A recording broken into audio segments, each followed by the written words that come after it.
Quando encontrei as cartas escondidas no armário da minha própria casa, descobri que minha filha e meu genro já tinham até escolhido a cor das paredes que pintariam depois do meu funeral. O que eles não esperavam era que esta velha ainda tivesse muito fôlego e um plano que mudaria tudo para sempre. Deixe nos comentários de qual país você está assistindo a este vídeo. Adoraria saber de onde vocês são. Meu nome é Cecília, tenho 68 anos e durante toda a minha vida fui professora de matemática. Passei 40 anos ensinando equações, frações e geometria para centenas de alunos. Aprendi que números não mentem, que toda ação tem uma consequência calculável e que, às vezes, a solução mais simples é a correta. Nunca imaginei que precisaria usar essas lições na minha própria casa, contra a minha própria família. Tudo começou numa tarde de quinta-feira, quando a dor nas costas me obrigou a voltar mais cedo da fisioterapia. Entrei em casa usando a chave da porta dos fundos, algo que raramente faço. A casa estava silenciosa, mas não vazia. Ouvi vozes vindas do meu quarto, no segundo andar. Vozes sussurrando, conspiradoras. Minha filha Laura e seu marido Diego. Subi as escadas devagar, cada degrau rangendo suavemente sob meus pés. Meu coração batia forte, não de cansaço, mas de um pressentimento ruim que crescia no meu peito como uma sombra. Quando cheguei ao corredor, parei. A porta do meu quarto estava entreaberta. Tem que estar aqui em algum lugar, dizia Diego, com aquela voz aveludada que sempre me pareceu falsa demais. Sua mãe é organizada, professora de matemática, lembra? Tudo tem seu lugar. Já procurei na escrivaninha, respondeu Laura. Minha filha, minha única filha. Talvez esteja no cofre pequeno que ela guarda no closet. Encostei-me na parede, as pernas tremendo. Não de fraqueza, mas de raiva contida.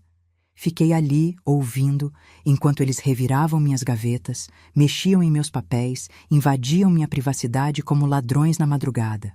Quando ela bater as botas, precisamos estar prontos, disse Diego, e ouvi o som de papéis sendo folheados rapidamente. As irmãs dela vão querer uma parte, mas se tivermos o testamento e os documentos da casa antes, podemos acelerar tudo. Vender rápido, antes que alguém complique. Vender rápido. Antes que eu esfriasse, pensei amargamente. Antes que meu corpo tivesse tempo de ser velado direito. Não fale assim, Laura protestou, mas sua voz não tinha convicção. Tinha apenas aquela hesitação fraca de quem faz objeção só para a consciência dormir melhor. Ela ainda tem muitos anos pela frente. Claro, claro, mas você sabe como é. Ela já tem quase 70. Qualquer hora pode acontecer alguma coisa. E aí, se a gente não tiver se preparado, os abutres vão chegar primeiro. Os abutres, minhas irmãs. Mulheres honestas que trabalharam a vida toda e nunca me pediram nada. Os abutres eram eles, ali dentro do meu quarto, calculando o valor da minha morte. Respirei fundo, contando até 10 como fazia quando algum aluno me tirava do sério. 1, 2, 3. Meus dedos apertavam a alça da bolsa com tanta força que as juntas ficaram brancas. 4, 5, 6. A dor nas costas tinha desaparecido, substituída por uma clareza cristalina. 7, 8, 9, 10. Entrei no quarto. Eles congelaram. Diego estava de joelhos em frente ao meu armário, com uma caixa de sapatos aberta no chão. Laura segurava um envelope amarelo, aquele onde eu guardava documentos antigos da escola. Seus rostos passaram do susto para o embaraço, e depois para algo que tentava parecer inocência. Mãe! Laura largou o envelope como se queimasse. Você voltou cedo. Olhei para ela, para o envelope no chão, para Diego ainda ajoelhado como um ladrão pego em flagrante. Não disse nada por longos segundos. Deixei o silêncio pesar. Deixei que sentissem o constrangimento em cada fibra. Procurando alguma coisa? Minha voz saiu calma, fria. A mesma voz que eu usava quando pegava um aluno colando na prova. Eu estava procurando aquela receita que você me prometeu. Laura gaguejou, tentando sorrir. A de bolo de laranja. Achei que podia estar aqui. No meu armário de roupas? Diego levantou-se, limpando as mãos na calça como se assim pudesse limpar a culpa. Sabe como é, Cecília? A gente estava ajudando a procurar. Laura disse que você às vezes guarda papéis em lugares inusitados. Caminhei até a caixa de sapatos aberta. Dentro, visíveis para quem quisesse ver, estavam meus documentos pessoais. Escritura da casa, extratos bancários, apólices de seguro. Tudo organizado em pastas plásticas, cada uma etiquetada com minha letra caprichada de professora. Receita de bolo, repeti, pegando a caixa e fechando-a com um movimento seco. Em pastas com escrituras e documentos bancários. O silêncio voltou, mais pesado dessa vez. Laura abriu a boca, mas não encontrou palavras. Ela sabia. Sabia que eu tinha ouvido. Sabia que a farsa tinha acabado ali, naquele momento. Saiam do meu quarto, eu disse, ainda com aquela voz assustadoramente calma. Agora, mãe, deixa eu explicar. Saiam. Eles saíram. Diego primeiro, apressado, evitando meu olhar. Laura hesitou na porta, olhando para trás como se quisesse dizer algo, mas não disse. A porta fechou suavemente e eu fiquei sozinha no meu quarto violado. Sentei-me na beira da cama, ainda segurando a caixa de sapatos. Minhas mãos tremiam agora, não de raiva, mas de algo mais profundo. Decepção. Tristeza. Uma dor que não tinha nome, porque era a dor de descobrir que sua própria filha te via como um problema a ser resolvido, uma herança a ser antecipada. Olhei ao redor do quarto. As gavetas abertas, as roupas remexidas, tudo ligeiramente fora do lugar. Minha privacidade tinha sido invadida, mas mais do que isso, minha confiança tinha sido quebrada. E confiança quebrada, eu sabia muito bem das minhas aulas de matemática, era como um vaso rachado. Você podia colar, mas as marcas permaneciam para sempre. Abri a caixa e peguei a escritura da casa. Aquela casa que eu e meu falecido marido, Ricardo, compramos há 35 anos. Ele tinha morrido 10 anos atrás, de câncer. E desde então eu vivia sozinha aqui. Sozinha, mas não solitária, porque Laura e Diego moravam no anexo que construímos no terreno dos fundos quando eles casaram, 7 anos atrás. Um anexo que eu paguei, com mobília que eu comprei, contas de luz, água e gás que eu cobria, dizendo a mim mesma que estava ajudando minha filha, que estava sendo uma boa mãe. Quantas vezes Laura tinha dito que estavam com dificuldades, que o trabalho de Diego estava instável, que eles precisavam de só mais um tempinho antes de poderem se sustentar sozinhos? E eu, tola, acreditava. Ou fingia acreditar, porque é isso que mães fazem, não é? Fingimos não ver os sinais. Fingimos que nossos filhos são melhores do que realmente são. Fingimos que estamos ajudando quando, na verdade, estamos alimentando parasitas. Peguei meu celular e liguei para minha irmã mais velha, Beatriz. Cecília? Tudo bem? Bia, preciso conversar com você. Pode vir aqui amanhã? Claro. Aconteceu alguma coisa? Olhei para o quarto bagunçado, para a caixa de documentos no meu colo, para a porta fechada que me separava de duas pessoas que eu não reconhecia mais. Aconteceu, mas vou te contar pessoalmente. Amanhã, 10 horas. Desliguei antes que ela pudesse perguntar mais. Guardei a caixa no fundo do meu closet, desta vez com um cadeado novo que eu tinha guardado há meses. Tranquei a porta do quarto também, algo que nunca fazia. Naquela noite, jantei sozinha na cozinha. Laura e Diego não apareceram. Provavelmente estavam no anexo, discutindo o que fazer, se eu tinha ouvido ou não, como consertar a situação. Deixei que ficassem lá. Precisava pensar. Comi minha sopa de legumes olhando pela janela para o anexo. As luzes estavam acesas. Sombras se moviam atrás das cortinas. Minha filha e meu genro, vivendo confortavelmente no espaço que eu provei, com o dinheiro que eu dava, esperando pacientemente que eu morresse para poderem ficar com o resto. Terminei a sopa e lavei a louça lentamente, deixando a água quente correr sobre minhas mãos. Na matemática, quando você descobre que fez um erro no começo do problema, precisa voltar e recalcular tudo. Olhei para os últimos 7 anos como uma equação mal resolvida. Cada dinheiro dado, cada conta paga, cada desculpa aceita, tudo tinha me levado a este ponto. Hora de recalcular. Subi para o quarto e abri meu notebook, aquele que usei durante anos para preparar aulas e provas. Os dedos, ainda ágeis apesar da idade, digitaram rapidamente no Google: como proteger patrimônio, direitos de moradia, como remover ocupantes de imóvel próprio. Li durante horas. A luz do abajur criava sombras longas na parede enquanto eu absorvia informações sobre leis, regulamentos, direitos e obrigações.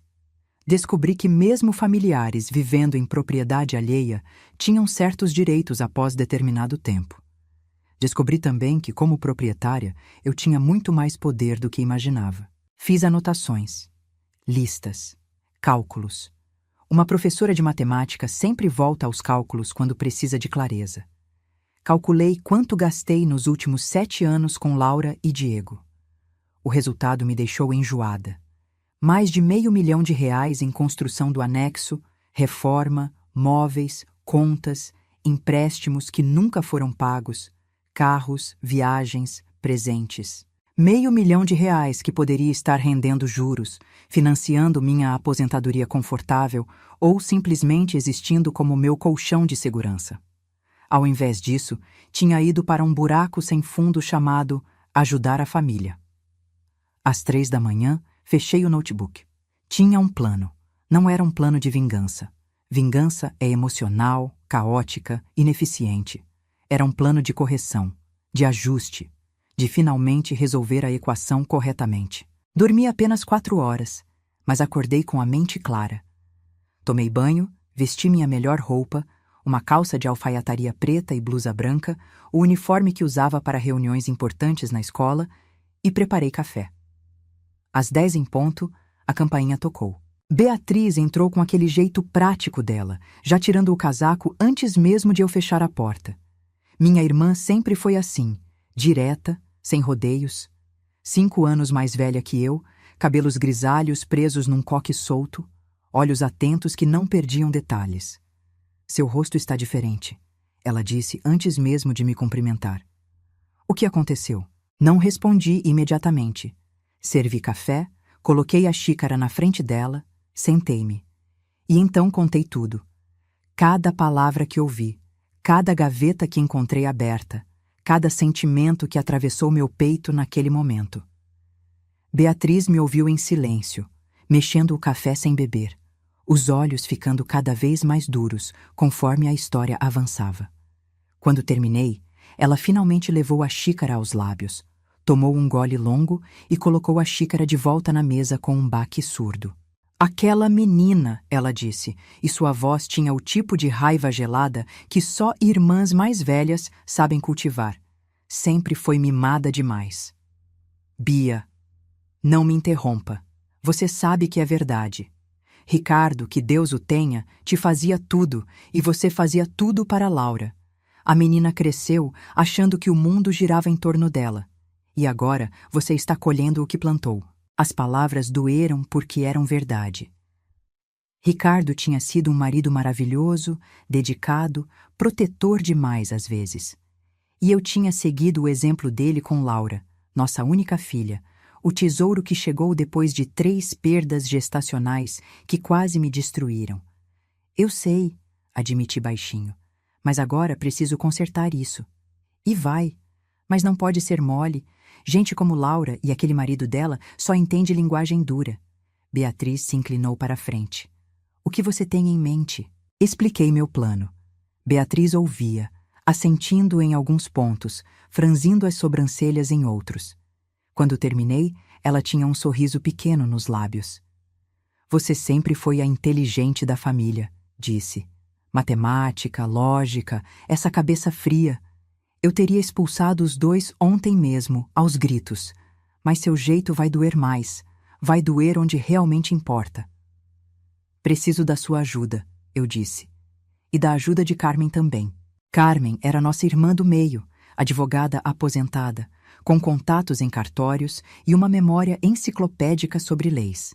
Se alguém podia me guiar pelos aspectos legais do que eu pretendia fazer, era ela. Vou ligar para Carmen agora. Beatriz já estava com o celular na mão. Ela vai adorar isso. Você sabe como ela detesta aproveitadores. 2 horas depois, estávamos as 3 sentadas na minha sala de estar. Carmen tinha trazido uma pasta cheia de documentos e uma expressão de advogada em modo de batalha. Primeiro, ela disse, abrindo a pasta, vamos estabelecer os fatos legais. Laura e Diego moram no anexo há 7 anos, correto? Correto. Eles pagam aluguel? Não, nunca paguei.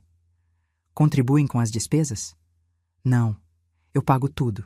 Carmen fez anotações rápidas. Então eles são legalmente ocupantes gratuitos com permissão.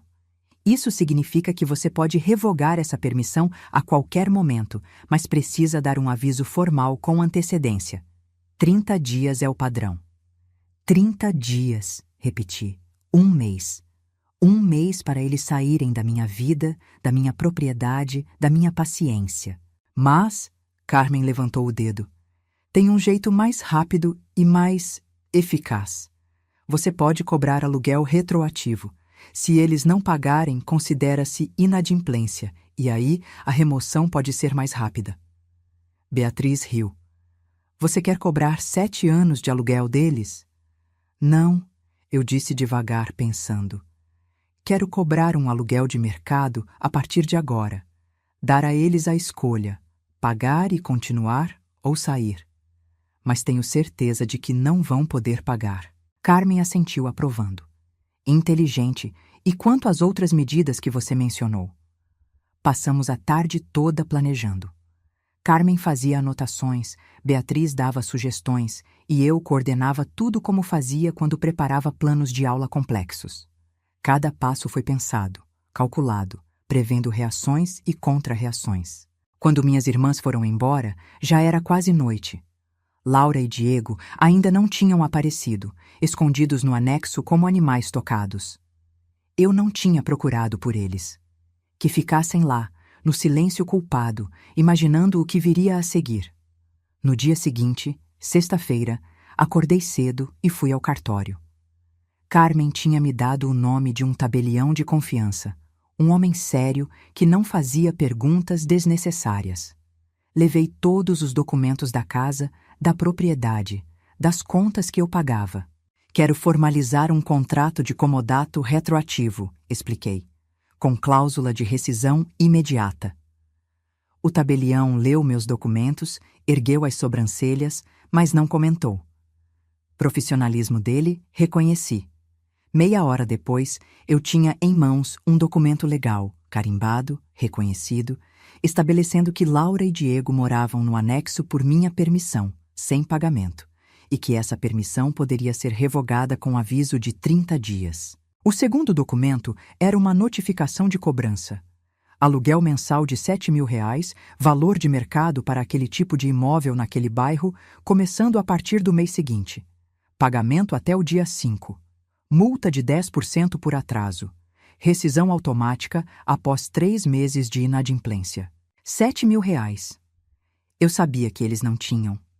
Diego trabalhava irregularmente como consultor e Laura tinha um trabalho de meio período numa boutique. Juntos, deviam fazer uns 5.000 por mês e gastavam isso tudo e mais um pouco, sempre pedindo ajuda para isso ou aquilo. Voltei para casa com os documentos na bolsa, sentindo o peso deles não apenas físico, mas emocional. Era real agora. Não era mais uma ideia, um plano abstrato. Era papel, tinta, lei. Entrei pela porta da frente e fui direto para uma cozinha. Laura estava lá, fazendo um café. Ela se virou quando me ouviu entrar, o rosto tenso. Mãe, precisamos conversar, ela começou. Sim, precisamos. Coloquei a bolsa sobre a mesa. Mas primeiro quero que chame Diego. Isso envolve os dois. Laura hesitou, mas pegou o celular e digitou uma mensagem. Minutos depois, Diego apareceu pela porta dos fundos, aquela que ligava a casa principal ao anexo.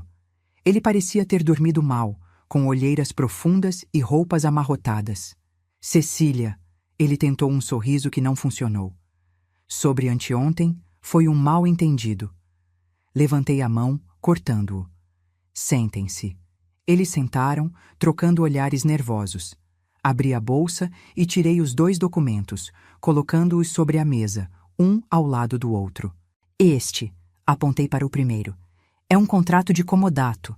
Estabelece que vocês moram no anexo por minha permissão, sem pagamento, e que posso revogar essa permissão a qualquer momento com 30 dias de aviso. Laura ficou pálida. Mãe, o que é isso? E este, continuei, apontando para o segundo documento. É uma notificação de cobrança. A partir do próximo mês, o aluguel do anexo será de R$ 7.000 mensais, pagos até o dia 5. Atraso implica multa e rescisão. O silêncio que se seguiu foi absoluto. Diego abriu e fechou a boca várias vezes, parecendo um peixe fora d'água. Laura tinha lágrimas nos olhos, mas não de tristeza, de raiva. Você não pode fazer isso, ela disse, a voz tremendo. Somos sua família, você não pode nos cobrar aluguel. Posso sim, e vou. Minha voz saiu firme, sem hesitação. Vocês são adultos, casados, empregados. Não há razão legal ou moral para que eu continue sustentando vocês. Diego se inclinou para a frente tentando um tom conciliador. Cecília, vamos conversar com calma. Se é sobre o que aconteceu, nós explicamos. Não há explicação que justifique o que ouvi. Vocês estavam revirando meu quarto, procurando meus documentos, falando sobre vender minha casa quando eu morrer, falando sobre me enterrar e lucrar com isso. Não foi assim. Laura tentou, mas eu a cortei. Foi exatamente assim. Ouvi cada palavra. Gravei cada palavra na minha memória, Laura. E agora vou gravar outra coisa. Vocês têm uma escolha. Pagam o aluguel e continuam morando aqui, com a condição de que paguem suas próprias contas de luz, água e gás também. Ou desocupam o anexo em 30 dias. Mãe, nós não temos R$ 7.000 por mês. Laura chorou agora, lágrimas rolando pelo rosto. Você sabe que não temos. Então sugiro que procurem um lugar mais barato, ou empregos melhores, ou as duas coisas. Diego bateu a mão na mesa, finalmente mostrando a raiva que vinha contendo. Isso é ridículo. Você está nos expulsando porque ouviu uma conversa fora de contexto? Fora de contexto? Olhei para ele com o mesmo olhar que usava com alunos mentirosos. Diego, você disse, e cito, quando ela bater as botas, precisamos estar prontos. Isso tem algum contexto que melhore a situação? Ele não respondeu. Não havia resposta possível. Vocês têm até amanhã para decidir, eu disse, levantando-me. Ou assinam o contrato de aluguel, ou assinam a desocupação voluntária. Terceira opção, eu processo por ocupação ilegal. Escolham. Saí da cozinha deixando-os lá, paralisados. Subi para meu quarto, tranquei a porta e só então permiti que minhas mãos tremessem. Não de medo, não de arrependimento, mas de adrenalina pura. Tinha feito. Tinha confrontado. Tinha estabelecido limites que deveria ter estabelecido anos atrás. Sentei na cama e peguei uma foto na mesinha de cabeceira. Ricardo e eu, no dia do nosso casamento, jovens e sorridentes, cheios de sonhos. Ricardo teria aprovado o que fiz? Ou teria me chamado de dura demais? Não importava. Ricardo não estava aqui. Eu estava. E tinha que proteger não apenas meu patrimônio, mas minha dignidade. O fim de semana foi silêncio absoluto. Laura e Diego não apareceram na casa principal, e eu não fui até o anexo. Passamos 2 dias ignorando uns aos outros através das paredes e janelas, como estranhos que por acaso compartilham o mesmo terreno. Sábado à tarde, Beatriz ligou. E aí, eles decidiram? Ainda não, dei até amanhã. Quer que eu fique aí com você, caso haja confusão? Sorri, apesar de tudo. Não, Bia. Preciso fazer isso sozinha. Mas obrigada. Domingo chegou cinza e chuvoso. Acordei às 6, preparei café e sentei à mesa da cozinha com os documentos na minha frente. 7 horas. 8. 9. Às 10, a porta dos fundos se abriu. Laura entrou sozinha, sem Diego. Tinha os olhos inchados, provavelmente tinha chorado a noite toda. Carregava uma pasta de plástico azul. Mãe, ela disse, a voz rouca. Podemos conversar? Já conversamos. Trouxe os documentos assinados? Ela colocou a pasta sobre a mesa, mas não a abriu. Antes preciso te dizer uma coisa. Esperei em silêncio. Eu sei que o que fizemos foi errado. Sei que te machucamos, mas você precisa entender. Ela respirou fundo. Nós estávamos desesperados. Diego perdeu 2 contratos grandes no ano passado. Temos dívidas, muitas dívidas. No cartão, com o banco, com pessoas. E quando penso em tudo isso, quando olho para você vivendo confortável nesta casa enorme, sozinha, com tudo quitado, continue, eu disse, friamente. Eu pensei que não seria errado garantir nosso futuro. Não estávamos desejando sua morte, mãe. Nunca. Mas somos realistas. Você tem quase 70 anos. Eventualmente, essa casa seria minha, seria nossa. E se não nos preparássemos, se não soubéssemos onde estavam os documentos, minhas tias poderiam complicar tudo. Minhas irmãs, corrigi, que vocês chamaram de abutres. Laura baixou os olhos. Foi uma palavra infeliz. Foi uma palavra honesta. Revelou exatamente o que pensam. Inclinei-me para a frente. Laura, durante 40 anos ensinei matemática. Sabe o que aprendi? Que você não pode construir uma resposta certa em cima de premissas erradas. E a premissa de vocês está errada desde o início. Que premissa? Que esta casa, meu dinheiro, minha vida, são recursos que existem para resolver os problemas de vocês. Essa é a premissa errada. Minha vida não é um ativo que vocês herdam. É minha, para viver como eu quiser, pelo tempo que eu tiver. Lágrimas desceram pelo rosto dela. Você está certa. Eu sei que está. Mas, mãe, por favor, não nos expulse. Não temos para onde ir. 7.000 reais por mês é impossível para nós. Aqui estava o momento em que qualquer mãe fraquejaria, em que o instinto de proteger a cria falaria mais alto. Sentia a pressão no peito, o impulso de dizer, está tudo bem, fica aqui, vamos esquecer isso tudo. Mas então me lembrei, quando ela bater as botas. Me lembrei das gavetas abertas, da intimidade violada, dos anos de sustento sem um obrigado sincero. Então encontrem algo mais barato, eu disse. O mundo está cheio de apartamentos de 2 quartos por 3, 4.000 reais. Vocês conseguem pagar isso se cortarem os gastos supérfluos. Gastos supérfluos? Laura quase gritou. Mal temos para comer direito. Vocês têm 2 carros, jantam fora 3 vezes por semana. Laura, você gasta 500 reais por mês em salão de beleza. Diego tem assinatura de 3 serviços de streaming. Não me venha com essa história de que mal tem para comer. Ela não respondeu porque não havia resposta. Abriu a pasta azul e tirou os documentos. Estavam assinados, mas apenas por ela. Diego não quis assinar, ela admitiu. Ele diz que você está sendo abusiva, que é coação. Diego pode pensar o que quiser, mas sem a assinatura dele, vocês não podem continuar no anexo. Então ele tem 2 opções, assinar ou sair. Mãe, por favor, Laura. Segurei o pulso dela sobre a mesa, firme mas não violento. Olhe para mim. Olhe nos meus olhos e me diga, se eu morresse amanhã, vocês sentiriam minha falta? Ou sentiriam falta apenas da herança? Ela tentou falar, mas não conseguiu. A verdade era grande demais para ser colocada em palavras. Soltei seu pulso. É isso que pensei. Vão embora, Laura. Peguem suas coisas e encontrem um lugar próprio onde possam viver de verdade, não como sombras esperando que eu desapareça. Ela saiu sem olhar para trás, levando os documentos assinados pela metade. Ouvi seus soluços enquanto ela cruzava o jardim de volta para o anexo.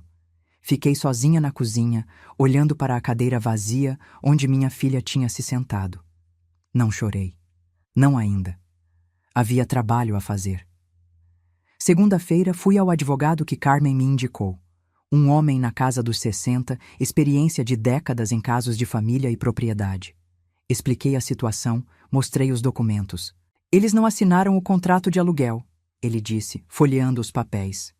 E você deu o prazo de 30 dias por escrito? Dei. Está tudo documentado e reconhecido no cartório. Então, a partir do dia 31, eles são invasores. Você pode chamar a polícia e forçar a remoção. E quanto às dívidas que Laura mencionou, eles podem alegar que precisam do imóvel por necessidade? O advogado balançou a cabeça. Não funciona assim. O imóvel não é de primeira necessidade deles, é uma extensão da sua propriedade. Além disso, dívidas pessoais não são sua responsabilidade. Você tem direito pleno de reaver seu imóvel. Voltei para casa com uma certeza maior. 30 dias. Apenas 30 dias. Os dias se arrastaram em um silêncio pesado. Laura não falava comigo. Diego menos ainda. 2 vezes vi Laura conversando com amigas no jardim, provavelmente contando a versão dela da história, me pintando como a vilã. Não me importei.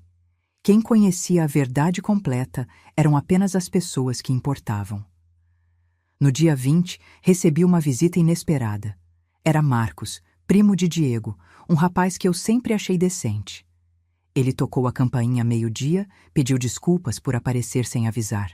Dona Cecília, vim falar sobre Laura e Diego, ele disse quando sentamos na sala. Eles me pediram para tentar conversar com a senhora.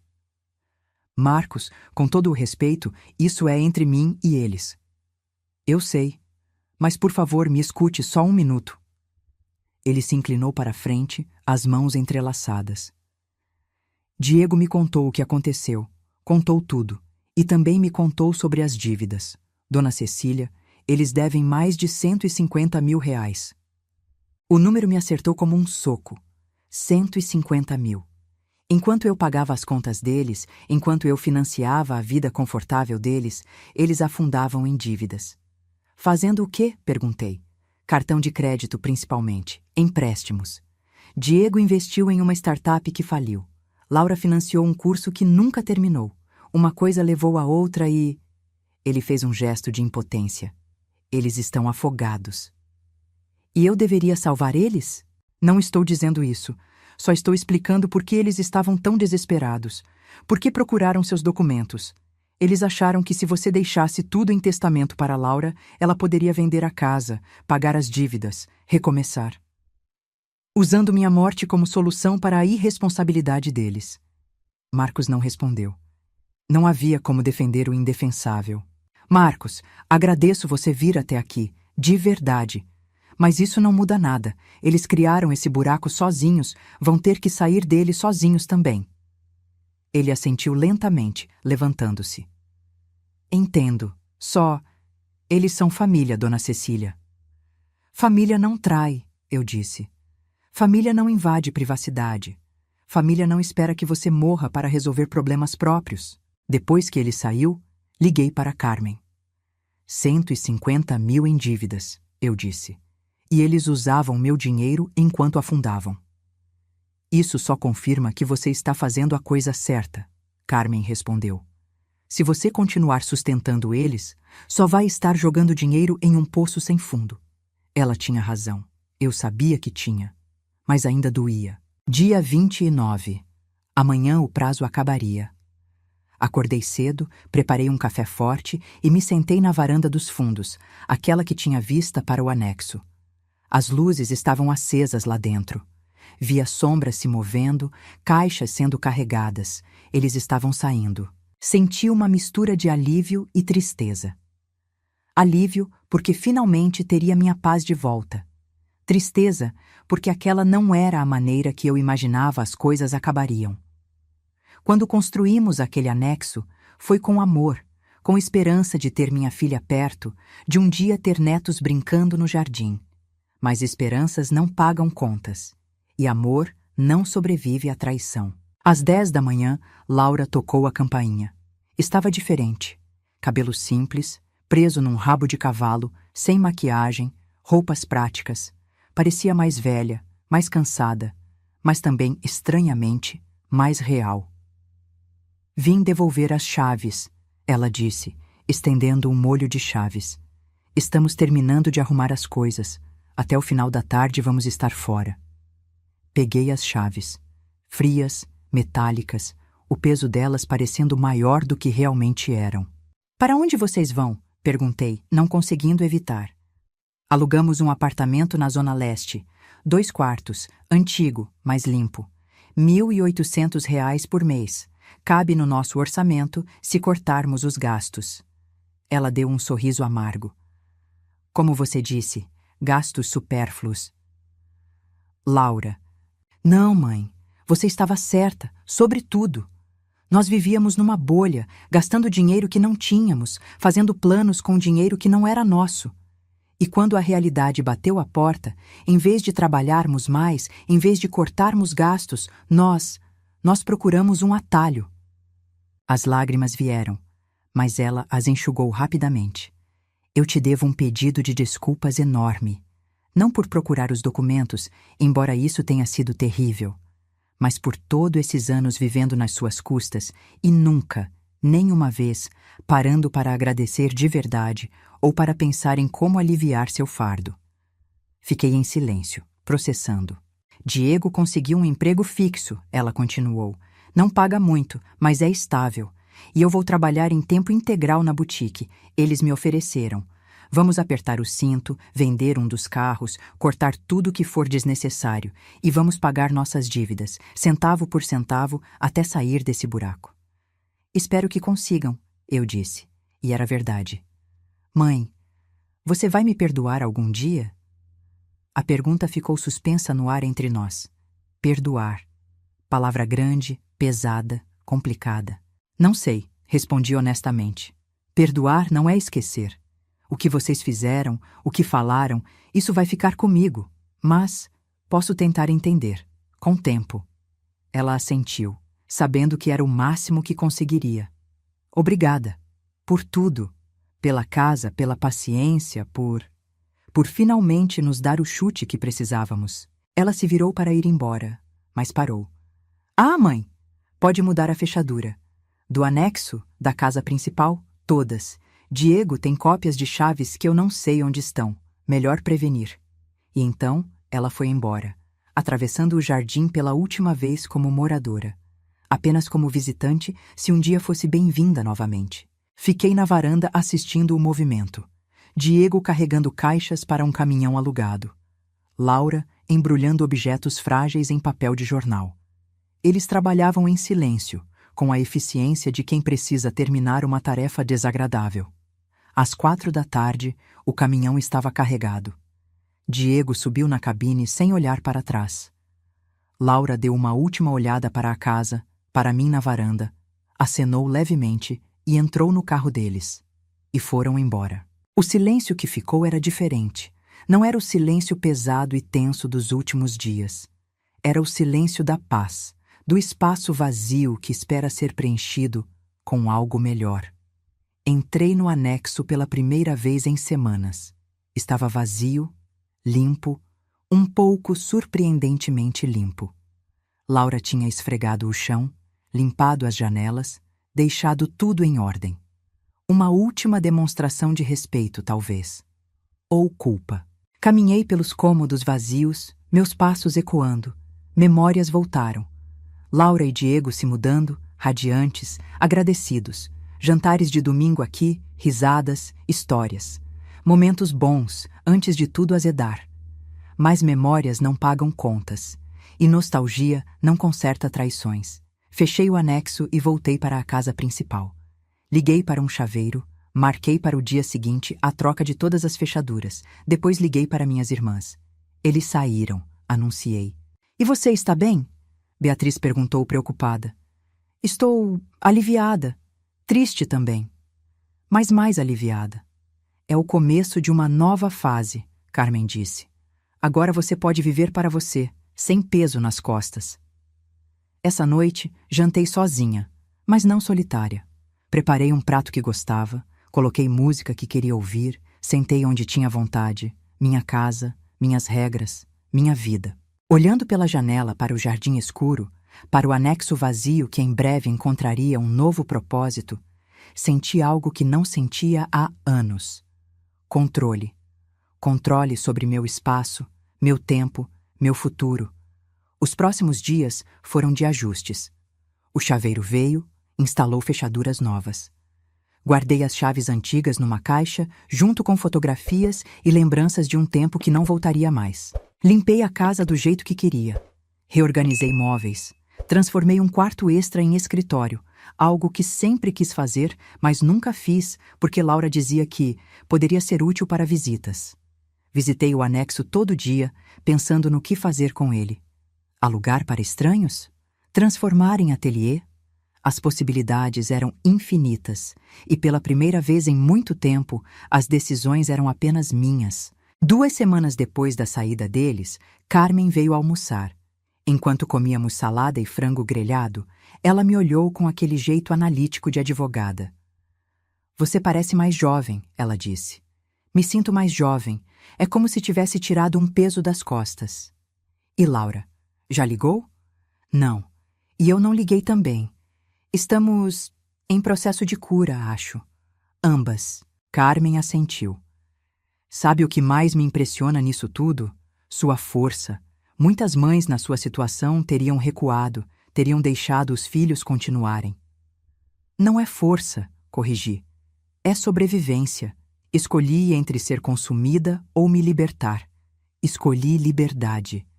Naquela noite, sentada no meu escritório novo, trabalhando numa planilha de gastos mensais que finalmente fazia sentido, meu celular tocou. Número desconhecido. Atendi com cautela. Alô? Dona Cecília? Era uma voz jovem, feminina. Meu nome é Patrícia, sou psicóloga. Laura está aqui comigo numa sessão e ela pediu para eu ligar. Ela quer falar com a senhora, mas está com dificuldade. Posso colocar no viva voz? Pode. Ouvi sons abafados, depois a voz de Laura, trêmula. Mãe, estou aqui. Eu estou fazendo terapia. Começamos semana passada. E a Patrícia está me ajudando a entender muitas coisas. Sobre mim, sobre Diego, sobre como tratei você. Esperei em silêncio. Eu queria dizer que entendo agora por que você fez o que fez e que eu ia fazer a mesma coisa no seu lugar, talvez pior. Ela respirou fundo. Quero reconstruir nossa relação, mãe. Não agora, não imediatamente. Sei que preciso ganhar sua confiança de volta. Mas algum dia, quando você estiver pronta. Senti lágrimas nos meus olhos, as primeiras em semanas. Obrigada por ligar, Laura. E por estar fazendo terapia. Isso é um passo importante. Diego também está. A gente realmente quer mudar. Espero que consigam. De verdade. Mãe, você está bem? Sozinha aí? Olhei ao redor do meu escritório aconchegante, para a janela onde via o jardim iluminado pela luz do poste, para a xícara de chá fumegante ao meu lado. Estou bem, filha. Estou muito bem. Desligamos logo depois. A conversa foi curta, mas significativa. Era um começo. Não de reconstruir o que tínhamos, mas de construir algo novo, baseado em honestidade e respeito, não em expectativas e dependência. Os meses seguintes trouxeram uma rotina que eu não experimentava há anos. Acordava quando queria, não quando precisava. Tomava café na varanda lendo livros que tinha adiado. Almoçava com minhas irmãs toda semana, sem pressa de voltar. A casa respirava diferente. O silêncio não era mais vazio, era pleno. Pleno de possibilidades, de paz, de espaço para mim mesma. Decidi alugar o anexo, mas não para qualquer um. Coloquei um anúncio específico. Para mulher solteira ou divorciada, professora ou profissional da educação, não fumante sem animais. Recebi 12 candidatas em 2 semanas. Escolhi Marina, professora de português de 42 anos, recém-divorciada, procurando recomeçar a vida. Ela viu o anexo e seus olhos brilharam. É perfeito, ela disse. Pequeno, mas acolhedor. Posso transformar o segundo quarto em biblioteca? Pode fazer o que quiser, contanto que não quebre paredes, respondi, gostando dela imediatamente. Marina se mudou 1 semana depois. Educada, respeitosa, pagava o aluguel no dia 2 de cada mês, sempre acompanhado de um bilhete agradecendo. Às vezes fazíamos café juntas no jardim, conversando sobre livros, alunos, a vida. Você parece tão serena, ela me disse uma manhã. Como consegue? Aprendi que serenidade vem de limites claros, respondi. E de não carregar fardos que não são meus. Ela riu. Meu terapeuta diz a mesma coisa. A vida seguia seu curso tranquilo quando, 3 meses após a saída de Laura, recebi uma ligação dela. Seu tom era diferente, mais maduro, menos necessitado. Mãe, Diego e eu queríamos convidá-la para jantar, no nosso apartamento.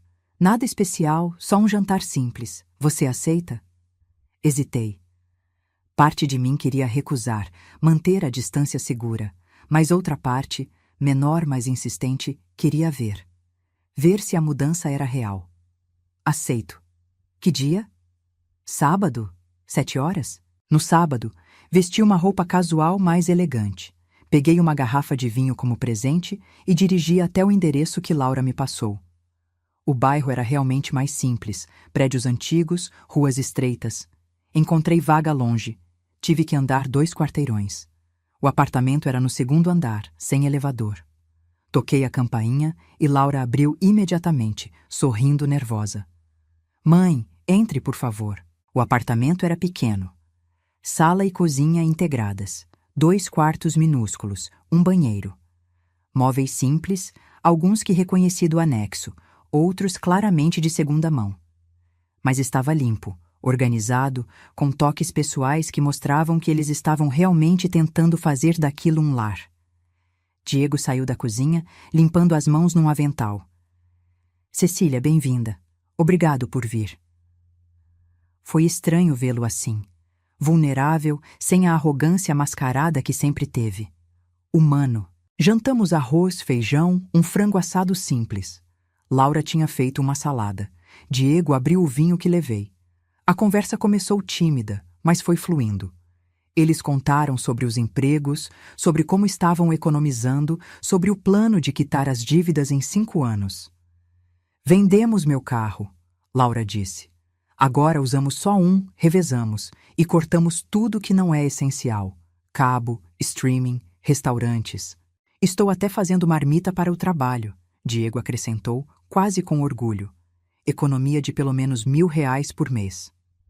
Observei-os enquanto falavam. Via a tensão, sim, a luta diária, o esforço. Mas via também algo que nunca tinha visto antes. Parceria real. Eles estavam enfrentando juntos, trabalhando juntos, crescendo juntos.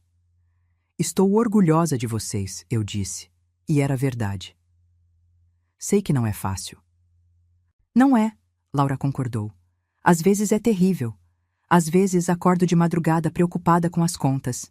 Mas, mãe, pela primeira vez na vida, sinto que estou realmente vivendo. Não fingindo, não esperando que alguém resolva meus problemas. Vivendo de verdade.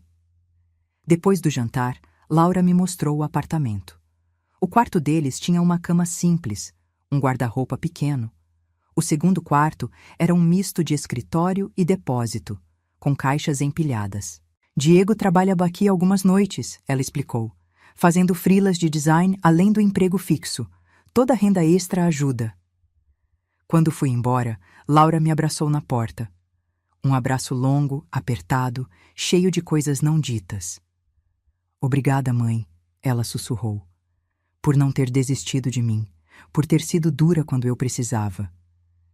Dirigi de volta, chorando. Não de tristeza, mas de algo parecido com esperança. Esperança de que, talvez, do caos e da dor, algo melhor pudesse nascer.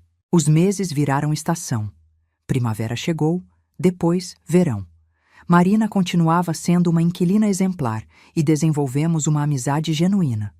Ela me convidava para jantares, eu a ajudava a corrigir provas quando estava atolada de trabalho. Você salvou minha vida, ela me disse uma vez. Este lugar me deu paz para reconstruir.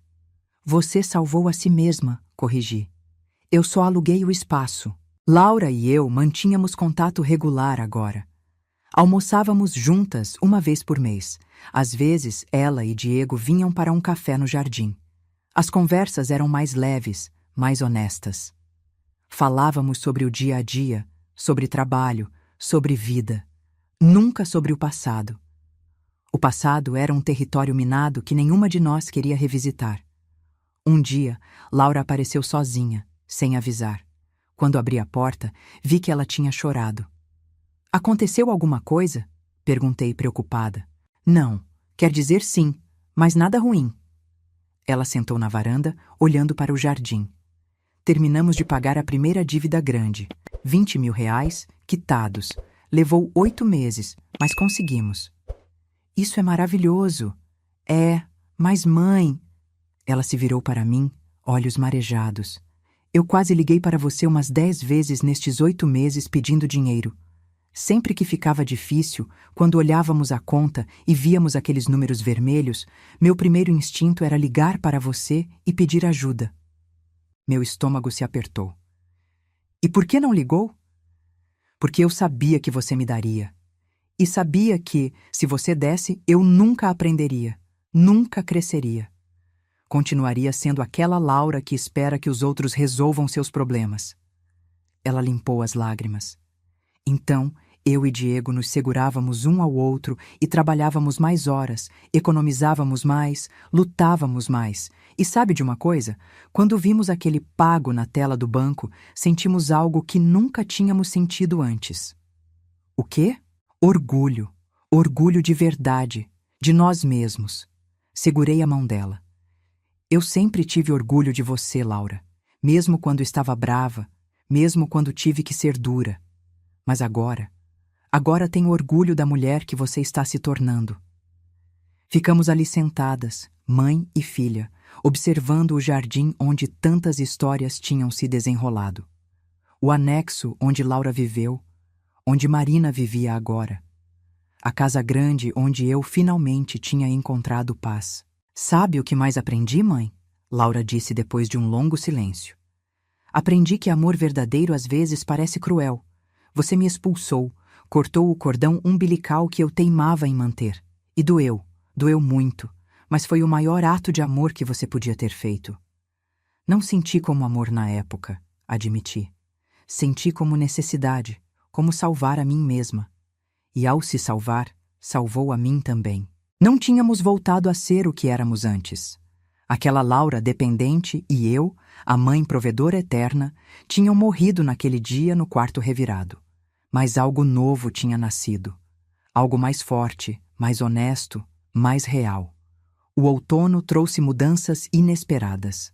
Marina conheceu alguém, um professor de história, e veio me contar com olhos brilhantes que estava se casando. Ficaria no anexo por mais 3 meses, depois se mudaria. Vou sentir sua falta, eu disse honestamente. E eu a sua. Você me ensinou que recomeçar é possível, que não importa a idade, sempre podemos reescrever nossa história. Quando Marina saiu, decidi não alugar o anexo novamente. Não imediatamente. Tinha outra ideia em mente, algo que vinha germinando há meses. Liguei para minhas irmãs e para algumas amigas professoras aposentadas.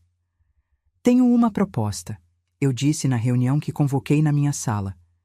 Quero transformar o anexo em um espaço de apoio pedagógico gratuito. Aulas de reforço para crianças carentes, alfabetização de adultos, cursos profissionalizantes. Beatriz sorriu. Sempre soube que essa cabeça matemática sua tramava algo. Mas vai dar trabalho, Carmen alertou. Organização, licenças, coordenação. Tenho tempo, tenho energia e tenho um espaço que precisa de propósito. Olhei para todas elas. E tenho vocês, se toparem ajudar. Toparam. Todas toparam. Os meses seguintes foram um turbilhão de atividade. Reformamos o anexo, adaptando para a sala de aula. Conseguimos doações de livros, materiais, computadores antigos, mas funcionais. Registramos como projeto social. Conseguimos certificações. Laura e Diego se ofereceram para ajudar. Eles pintaram as paredes em fins de semana, montaram estantes, limparam. Era estranho trabalhar ao lado deles, mas também era curativo. Construindo algo juntos, não sobre dependência, mas sobre propósito comum.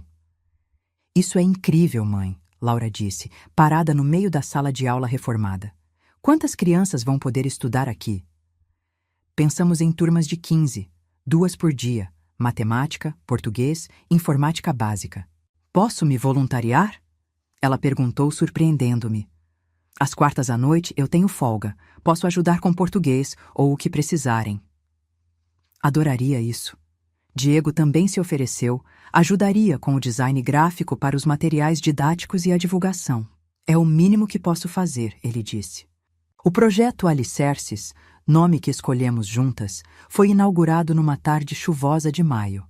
Tínhamos 10 alunos inscritos para começar, crianças do bairro vizinho, aquele mais pobre, onde as escolas eram superlotadas e o ensino precário. No primeiro dia de aula, fiquei na porta observando. Beatriz ensinava frações para um grupo de 4 alunos. Carmen coordenava um exercício de leitura com outros 3.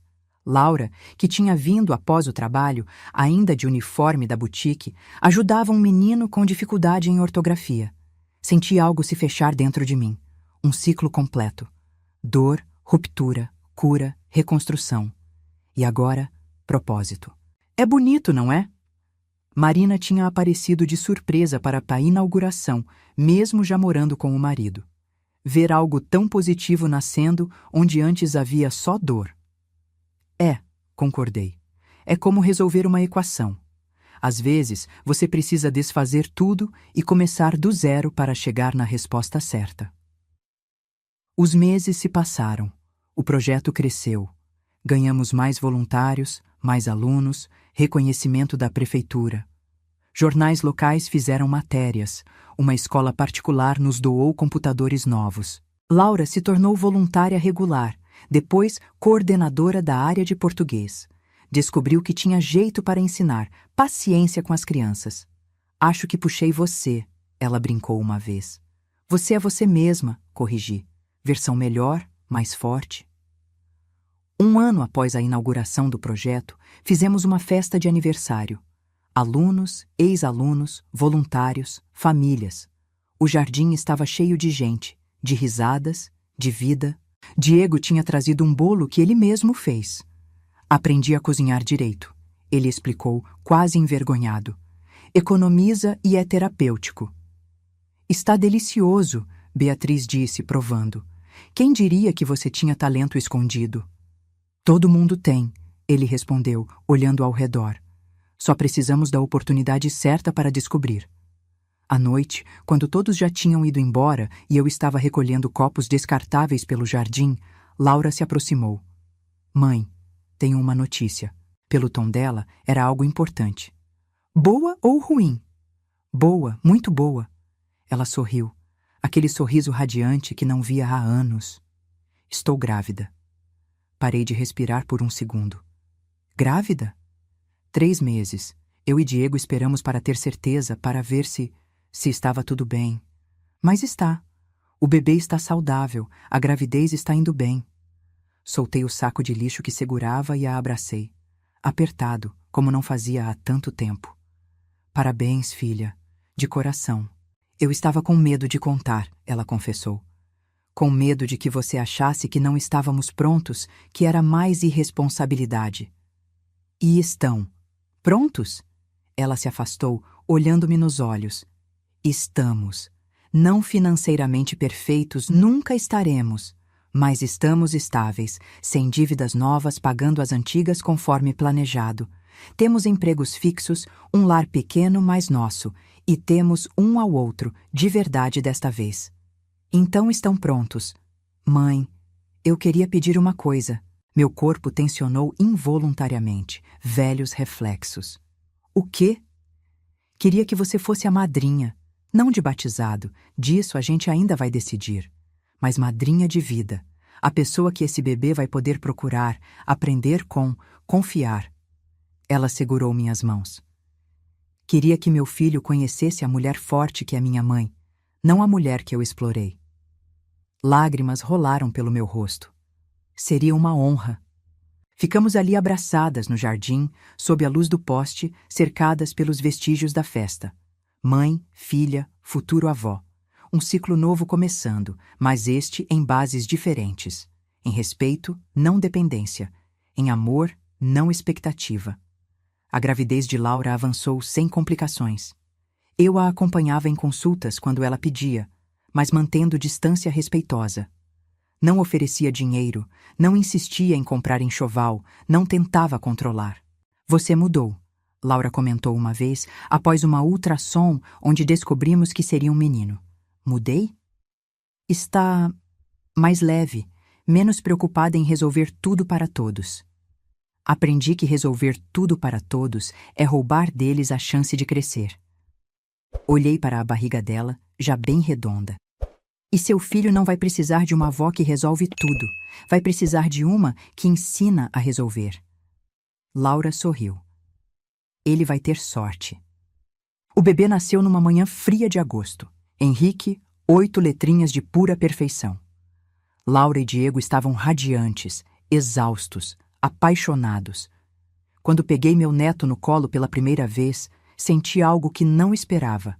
Não um amor desesperado de quem quer compensar erros passados, mas um amor tranquilo, seguro, de quem sabe seu lugar. Bem-vindo, pequeno, sussurrei para ele. Você tem pais corajosos que vão te ensinar sobre luta e dignidade. Laura estava na cama do hospital, observando. Obrigada, mãe, por tudo. Por nada. Vocês fizeram isso sozinhos. Não, fizemos com o empurrão que você nos deu.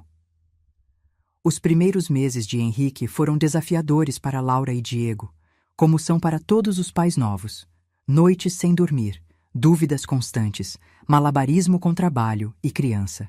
Beatriz e eu ajudávamos quando pediam, mas sempre respeitando seus limites, sua autoridade como pais. Não sei como você criou uma filha sozinha depois que papai morreu. Laura me disse uma tarde, visivelmente exausta. Tinha menos opções, menos informação, muito mais medo. Segurei sua mão. Mas você está indo bem. Confia no seu instinto. O projeto Alicerces continuava crescendo. Já tínhamos 3 turmas funcionando, lista de espera, parcerias com empresas locais. Uma universidade nos ofereceu estágio para estudantes de pedagogia. Estávamos fazendo diferença real. Numa tarde, recebi a visita de uma jornalista querendo fazer uma matéria sobre o projeto para um jornal maior. Ela me entrevistou por 2 horas, perguntou sobre tudo. O que a motivou a criar isso? Ela perguntou. Pensei antes de responder. Precisava transformar um espaço que guardava mágoa em algo que gerasse esperança. E conseguiu? Olhei ao redor. Para o anexo cheio de crianças aprendendo. Para o jardim onde Laura brincava com Henrique na grama. Para a casa que finalmente era meu santuário, não minha prisão. Consegui. A matéria saiu 2 semanas depois, página inteira, com fotos do projeto, depoimentos de alunos e pais. Minha foto estava lá, sorrindo ao lado de um grupo de crianças. A legenda dizia: Cecília, 69 anos, transformou dor pessoal em propósito social. Beatriz ligou assim que a matéria saiu. Você virou celebridade. Não exagere. Cecília, isso aqui é inspirador. Sua história, o projeto, tudo. Não foi só minha história, foi nossa, de todas nós. Mas era minha história também. De uma professora de matemática que aplicou lógica onde havia emoção, que escolheu limites onde havia exploração, que plantou propósito onde havia amargura. Alguns meses depois, no aniversário de 2 anos do projeto, organizamos uma cerimônia de formatura simbólica para os alunos que completaram todos os módulos. 15 crianças e adultos recebendo certificados, abraçando seus professores voluntários, sorrindo nas fotos. Laura estava lá, com o Henrique no colo. Ele tinha 7 meses agora, gordinho, saudável, lindo. Diego tirava fotos documentando tudo. Mãe! Laura me chamou depois da cerimônia. Tenho algo para você. Ela me entregou um envelope. Dentro, uma carta manuscrita. Comecei a ler ali mesmo, mas as lágrimas logo embaçaram minha visão. Mãe, quando olho para trás, vejo claramente o momento em que você me salvou. Não foi quando me deu dinheiro, casa, conforto. Foi quando tirou tudo isso. Quando me forçou a ficar de pé sozinha. Demorei para entender, demorei para aceitar. Mas agora, como mãe, entendo perfeitamente. O maior amor não é dar tudo, é ensinar a conquistar. Obrigada por me amar o suficiente para deixar eu cair. Obrigada por não me resgatar quando eu implorei. Obrigada por acreditar que eu era forte, mesmo quando eu não acreditava. Esta carta é um pedido de desculpas atrasado e um agradecimento que nunca vai ser suficiente. Te amo, mãe, e quero ser para Henrique metade da mãe que você foi para mim, sua filha, Laura. Dobrei a carta com cuidado e a guardei no bolso, perto do coração. Olhei para Laura, para Diego, para Henrique, para minhas irmãs conversando com os voluntários, para as crianças ainda correndo pelo jardim. Obrigada, eu disse para Laura, por essas palavras, por essa jornada, por ter tido coragem de mudar. A coragem veio de você. Não, estava em você o tempo todo, eu só acendi o fósforo. Hoje, aos 70 anos, olho para trás e vejo uma linha clara. Cada escolha, cada momento difícil, cada lágrima e cada vitória, tudo levou até aqui. O projeto Alicerces atende agora 40 alunos por semana. Tivemos que alugar um espaço adicional na rua ao lado. Beatriz coordena as atividades, Carmen cuida da parte legal e administrativa e eu supervisiono o pedagógico. Somos uma equipe, uma família escolhida pelo propósito comum. Laura foi promovida na boutique. Agora é gerente. Diego conseguiu um contrato fixo com uma empresa grande, trabalho estável com benefícios. Eles quitaram todas as dívidas no mês passado. Todas. Fizemos uma comemoração pequena, só família, onde choramos e rimos lembrando da jornada. 5 anos, Diego disse, erguendo um copo de suco. Ele parou de beber, parte das mudanças. 5 anos desde que batemos no fundo. E olha onde estamos. Henrique, agora com 2 anos, corria pela sala, alheio ao peso simbólico daquele momento. Mas um dia ele saberá. Saberá da história dos pais, da avó que precisou ser dura para ensinar amor verdadeiro. Minha casa respira paz agora. Acordo cedo não por obrigação, mas porque gosto de ver o sol nascer. Tomo café na varanda lendo, planejando aulas, respondendo e-mails de voluntários. Almoço com minhas irmãs, trabalho no projeto à tarde, janto assistindo documentários ou lendo mais. É uma vida simples, mas é minha, completamente minha. Laura me liga quase todo dia, mas ligações curtas, para dividir uma piada, perguntar uma receita, mandar foto de Henrique. Não há mais aquela dependência pegajosa, aquela necessidade constante de aprovação ou dinheiro. É uma relação entre 2 mulheres adultas que se respeitam. Às vezes ela e Diego vêm jantar aqui. Às vezes eu vou até o apartamento deles, que agora está mais bonito, com móveis melhores comprados aos poucos, decoração pessoal. Henrique já me reconhece, estica os bracinhos quando me vê, diz vovó, à sua maneira atrapalhada de criança. Outro dia, Laura me confidenciou. Sabe o que mais me surpreende? Como sou mais feliz agora. Quando morava no anexo, tinha tudo fácil e era miserável. Agora luto por cada conquista e sou feliz de verdade. É porque as coisas ganhas têm mais valor que as coisas dadas, respondi. Matemática simples. O anexo original, onde tudo começou, agora abriga uma professora de ciências de 30 anos que usa o espaço como moradia e laboratório educativo. Ela desenvolve experiências para mostrar no projeto Alicerces. É perfeito. Às vezes caminho pelo jardim à noite, olhando para a casa, para o anexo iluminado, para o espaço ao lado onde funciona a extensão do projeto. Penso em como tudo mudou desde aquela tarde em que ouvi as palavras que despedaçaram minha ilusão. Quando ela bater as botas. Sorriu agora ao lembrar, porque não bati as botas. Renasci. Transformei veneno em remédio, dor em propósito, perda em ganho. Tenho 70 anos e nunca me senti tão viva. Tenho propósito, tenho paz. Tenho relacionamentos genuínos baseados em respeito, não necessidade. Tenho um neto que vai crescer vendo que avós não são ATMs, são pessoas. Tenho uma filha que finalmente entendeu que força não é fazer tudo por alguém, é ensinar alguém a fazer por si mesmo. E tenho a mim mesma. Finalmente, completamente tenho a mim mesma. Às vezes, jovens professores do projeto me perguntam como consigo manter tanta energia, tanto entusiasmo. Eu respondo sempre a mesma coisa. Energia vem de propósito, e propósito vem de escolher a si mesmo sem culpa. Há alguns dias, uma voluntária nova, professora recém-aposentada, me procurou com lágrimas nos olhos. Dona Cecília, posso contar uma coisa? Claro. Minha filha mora comigo há 10 anos. Ela e o marido, os 3 filhos.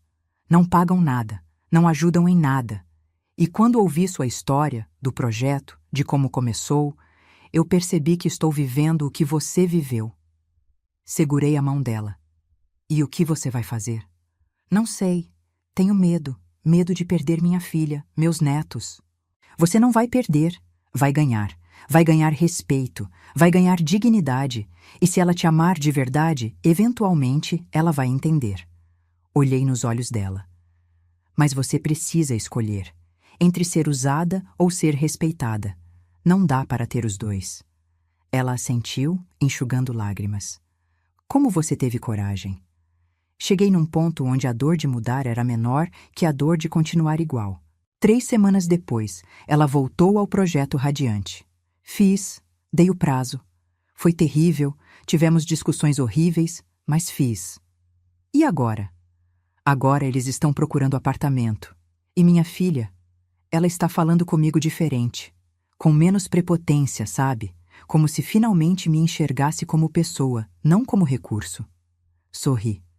Bem-vinda ao clube. Este fim de semana é o aniversário de 3 anos do projeto Alicerces. Vamos fazer uma grande festa, com todos os ex-alunos, voluntários, parceiros. Laura está organizando a decoração.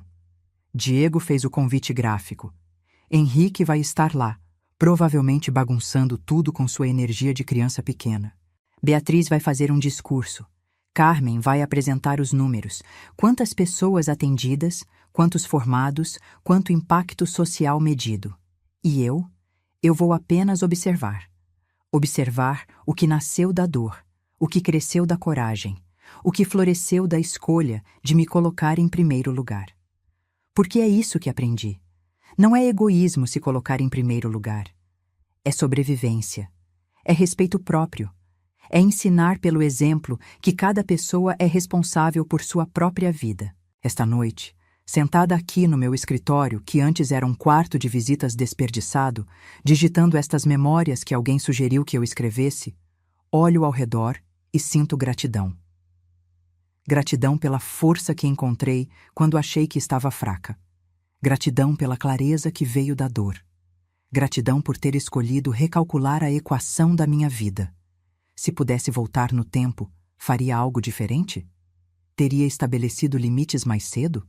Teria sido menos generosa inicialmente? Não sei. Talvez tudo precisasse acontecer exatamente como aconteceu para eu aprender o que precisava aprender. Para Laura, aprender o que precisava aprender. Para chegarmos aqui, neste lugar de respeito mútuo e amor verdadeiro. O que sei é que hoje, aos 70 anos, sou mais livre do que aos 40, mais feliz do que aos 50, mais eu mesma do que jamais fui. E quando finalmente eu bater as botas, como Diego tão eloquentemente colocou, vou deixar um legado. Não de dinheiro ou propriedades, embora haja um pouco disso, mas um legado de propósito, de força, de coragem para escolher a si mesmo. Laura vai herdar a casa, está no testamento. Mas vai herdar uma casa que significa algo. Uma casa que abriga o projeto Alicerces, que tocou centenas de vidas. Uma casa que ensina que espaços físicos podem ser transformados em espaços de mudança. E espero que ela ensine a Henrique. Ensine que a avó não foi uma santa nem uma vilã. Foi uma mulher que cometeu erros, mas teve coragem de corrigi-los. Uma mulher que escolheu dignidade sobre conforto, verdade sobre conveniência, crescimento sobre estagnação. Fecho o notebook. É tarde. Amanhã tenho reunião com os voluntários cedo, depois almoço com Beatriz e Carmen, à tarde aula de matemática para a turma de adultos que está se preparando para o mercado de trabalho. É uma vida cheia. Boa. Minha. Antes de apagar a luz, olho mais uma vez pela janela. O jardim está tranquilo, iluminado pela lua. O anexo está escuro, a professora já dormiu. A extensão do projeto está fechada até amanhã, quando voltará a pulsar com vida e aprendizado. Sorrio. Para a lua, para mim mesma, para a vida que escolhi reconstruir. 70 anos. Cada ruga no meu rosto conta uma história. Cada fio branco do meu cabelo representa uma lição. Cada batida do meu coração celebra uma escolha de viver, realmente viver, não apenas existir. E amanhã, quando o sol nascer, estarei aqui para ver. Não esperando que a vida aconteça, fazendo a vida acontecer. Porque aprendi finalmente a maior lição de todas. Você não precisa bater as botas para deixar um legado. Você constrói seu legado a cada dia, com cada escolha, com cada não dito no momento certo, com cada sim dado ao propósito. E o meu legado é o projeto que ajuda outros. É a filha que finalmente cresceu. É o neto que vai conhecer uma avó inteira, não quebrada. É a paz que conquistei. É a liberdade que finalmente alcancei. É esta história, minha história, de como uma professora de matemática aplicou a lógica mais simples à situação mais complexa. Quando a equação não fecha, você refaz os cálculos. E eu refiz. E encontrei a resposta certa. Se você gostou desta história, não esqueça de se inscrever no canal, deixar seu like e comentar o que achou. Sua interação ajuda muito para que mais pessoas possam conhecer histórias inspiradoras como esta. E se quiser apoiar ainda mais nosso trabalho e ter acesso a conteúdos exclusivos, considere se tornar um membro do canal. Muito obrigada por assistir até o final.